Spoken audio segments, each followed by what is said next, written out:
এই শ্রাবণী, চল সেলফি তুলি। না রে, সেলফিতে খুব ভালো ছবি আসতেছে না। আশেপাশে কেউ আছেনি দেখি, তাকে দিয়ে ছবি উঠাই নেই। ওহো, এখানেও এসেছে। হাই। হাই, কি খবর জিঙ্কু? অনেক ভালো আছি।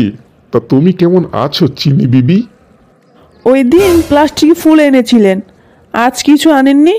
হরলিক্স, বর্নভিটা কিছু তো আনতেন। এমনিতেই অনেক মোটি হয়ে গেছো, এসব আর খেতে হবে না, সেই জন্য আনিনি। বলো শ্রাবণী বেবি, তোমার জন্য কি করতে পারি? মেঘলা, তুই স্কুলমেট, কলেজমেট, রুমমেট, এমনকি টেবিল মেটের কথা শুনেছিস, কিন্তু তুই ফলোমেটের কথা শুনেছিস? সেটা আবার কি? কাউকে সাফ সাফ বলে দেওয়ার পরও যে তুই তাকে পছন্দ করিস না, এরপরও নির্লজ্জের মতন পিছন পিছন করে তাকেই বলে ফলোমেট। দেখ, এই আমাদের ফলোমেট। Thank you. এ আমাদের জন্য সব কিছু করতে পারে, তাও বিনা সার্ভিস চার্জে। ফর এক্সাম্পল, গাড়ি সাফ করা, জুতা সেলাই করা, ফোন রিচার্জ করা, এসব সে খুশি মনে করে দেবে এক কথায়। ও মা, তাই? আমার জন্য কি এই সার্ভিস দেওয়া যায়? বলো কি, তোমার জন্য সার্ভিস দেবো না? তোমার জন্য দেবো না তো কার জন্য দেবো বলো? তুমি হলে শ্রাবণীর একমাত্র বান্ধবী, তোমার জন্য তো আরো একদম সার্ভিস ফ্রি দেবো চিনি বিবি। মিস্টার ফলোমেট, এখন আপনি আমাদের একটু সার্ভিস দেন। আমরা চাচ্ছি আমাদের দুজনে কিছু ছবি তুলে দিবে। জো হুকুম মাই বেবি। ছবি তুলতে পারেন তো? কি বলেন? এই কাজের জন্য আমাকে আমেরিকা থেকে ভাড়া করে নেওয়ার জন্য বারবার ফোন দেয়। ওকে ওকে, বুঝতে পেরেছি, নেন ছবি তুলেন। শ্রাবণী, আমাদের এমডি স্যার একসময় মেজর ছিল, বক্সিং জানে। এমডি স্যারকে বলি যে বিকে তোকে ডিস্টার্ব করছে, স্যার বিকিকে এমন ঘুষি মারবে না। ওই দেখ, যার জন্য অপেক্ষা করছিস সে চলে আসছে। হাই শ্রাবণী বেবি, আমার জন্য তুমি রাগ করেছো তাই না?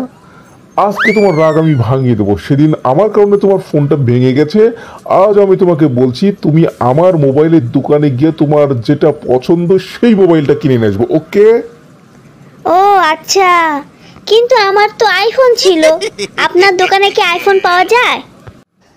খালি আইফোন না, আইফোন প্রো ম্যাক্সও পাওয়া যায়।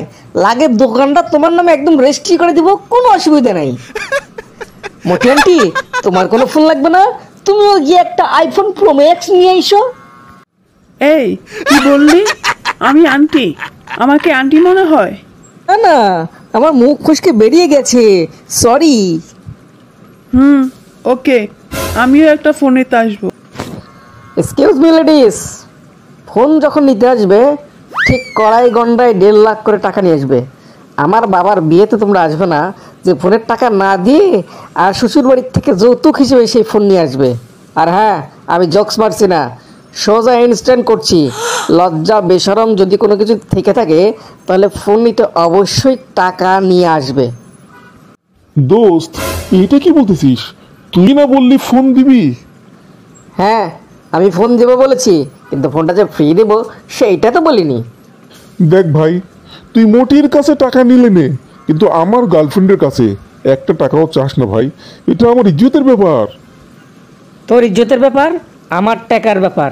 টাকায় আমি ছাড় দেবো না, একটা টাকা কম নেব না। ভেদ শালা, এই শ্রাবণী কি ভাবে নিজেকে? হ্যাঁ, তারা তো দেখতে এভারেজ লাগে। দেখো শ্রাবণী, তোমার কপাল ভালো, আমার মতো ছেলে তোমাকে ভালোবাসে। শালার প্রেমই করবো না। যাও, আজ থেকে তোমার পেছনে আর ঘুরবোই না। মার কথা মতো কোনো পাড়ার মেয়েকে বিয়ে করে নেব। আমার মতো ভালো ছেলে তোমার কপালে জুটবে না। কি এত বড় কথা? এই মেঘলা, চল এখান থেকে চলে যাই। এই, এটা কি করলি? ঠিক করেছি, বেশ করেছি। আমি ওর থেকে বেশি সুন্দরী মেয়ের সাথে প্রেম করেই দেখাবো, যদি এতে আমার 20 বছর 25 বছর লাগুক।